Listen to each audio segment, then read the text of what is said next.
തുയിലുണർത്ത് പാട്ടാണ്. അപ്പോൾ എല്ലാവർക്കും അറിയാവുന്ന പാണൻ സമുദായം എന്ന് പറഞ്ഞു കഴിഞ്ഞാൽ ആദ്യം തന്നെ എല്ലാവർക്കും അറിയാവുന്ന ഒരു കലാരൂപമാണ് തുയിലുണർത്ത് പാട്ട് എന്ന് പറഞ്ഞു കഴിഞ്ഞാൽ. അത് ഓണത്തിനോട് നമ്മുടെ തുയിലുണർത്ത് പാട്ട് എന്ന് പറഞ്ഞാൽ ഓണത്തിനോടനുബന്ധിച്ചിട്ട് തിരുവരങ്കത്ത് പാണനാര് വീടുകൾ തോറും കയറി ഇറങ്ങി നടത്തി വരാറുള്ളൊരു അനുഷ്ഠാന ആചാരാനുഷ്ഠാന ഒരു കലാരൂപമാണ് തുയിലുണർത്ത് പാട്ട്. ഇതുപോലെയല്ല, വീട്ടിൽ കയറി പൂമുഖത്ത് നിലവിളക്ക് പറ നിറച്ച് വെച്ച് ഓണപ്പട വെച്ച് എല്ലാം. അതിന് മുമ്പ് മൂലം 3 ദിവസം ഓണത്തിൻ്റെ മുമ്പായി ഒരാഴ്ച മുമ്പ് ഓല കുട ഉണ്ടാക്കി അവിടെ മാധൂരിന് കാഴ്ച വെക്കണം. അപ്പോൾ ഒരു പരിപാടി തരും. ഇടങ്ങാഴി നെല്ലും നാഴിയരിയും കാണിപ്പണം കൂടി അതിൽ വയ്ക്കും.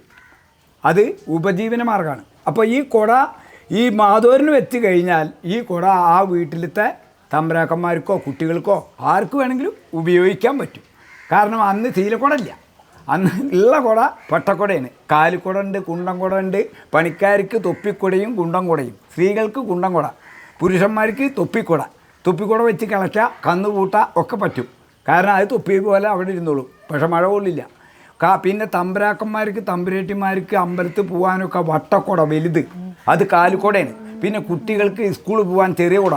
അങ്ങനെ ഒരു 6 മാസം വേനൽക്കാലത്ത് ഓല വെട്ടി, കുടപ്പനോല വെട്ടി, മുള വെട്ടി ഉണ്ടാക്കി വെച്ചിട്ട് അത് വെള്ളത്തിലിട്ട് ആ സമയത്ത് മഴക്കാലമാകുമ്പോഴേക്ക് ഒക്കെ ഉണ്ടാക്കി കുടകളൊക്കെ ശേഖരിച്ച് വെക്കണം. അന്ന് ചന്തയിൽ കൊണ്ടുപോയി വിൽക്കുക ഈ കുട. അങ്ങനെ തിരുവരങ്കത്ത് പാണനാരുടെ ഉപജീവന മാർഗമാണ് കുടക്കച്ചവടം. ഇന്ന് കുടക്കച്ചവടം ഇല്ല. ഇന്നൊരു കുട ഉണ്ടാക്കണം വെച്ചാൽ ചുരുങ്ങിയത് 1000 ഉറുപ്പ്യ വേണം. അപ്പോൾ അത് ബുദ്ധിമുട്ടാണ്. അതുകൊണ്ട് ഇന്ന് പട്ടക്കുട ഇല്ല. അപ്പോൾ ആ പട്ടക്കുട അതുപോലെ പൂരപ്പറമ്പിലേക്ക് കുതിരയ്ക്ക് പിടിക്കാൻ കുട വേണം, ഈ 5-ാം വേലയ്ക്ക് കുട വേണം. പിന്നെ കുട കൊണ്ട് എല്ലാ അമ്പലങ്ങളിലേക്കും കുട വേണം. അത് തമ്പരാന് വരാനും സാന്ധ്യക്കാരന് പോകാനും ഒക്കെ അന്ന് പട്ടക്കുടയാണ്. അപ്പോൾ ഈ പട്ടക്കുട തിരുവോണം നാള് ഉത്രാടം, മൂലം പൂരാടം ഉത്രാടം, മൂലത്തുനിന്ന് തുടങ്ങണം കൊണ്ടുപോയി വെക്കൽ.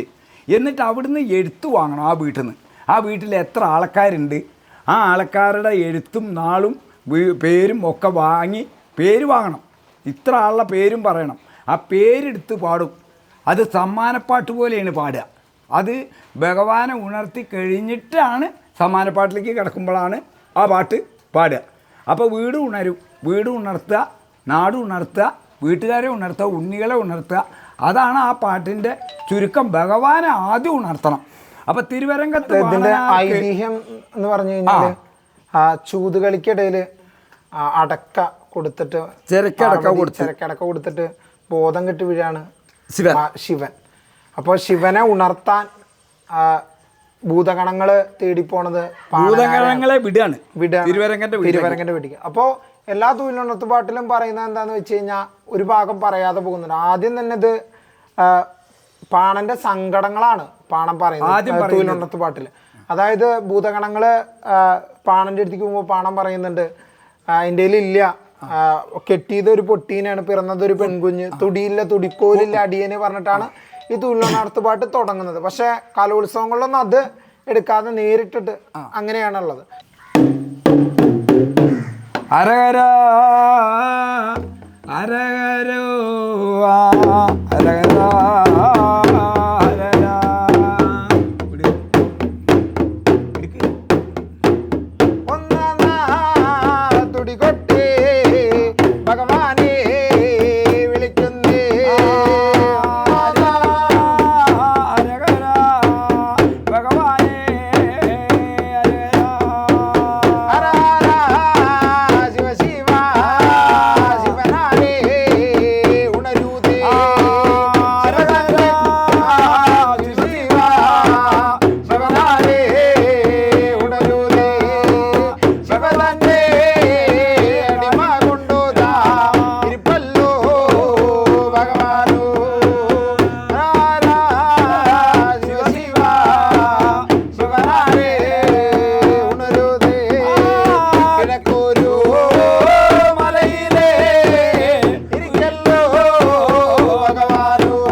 ഭഗവാനും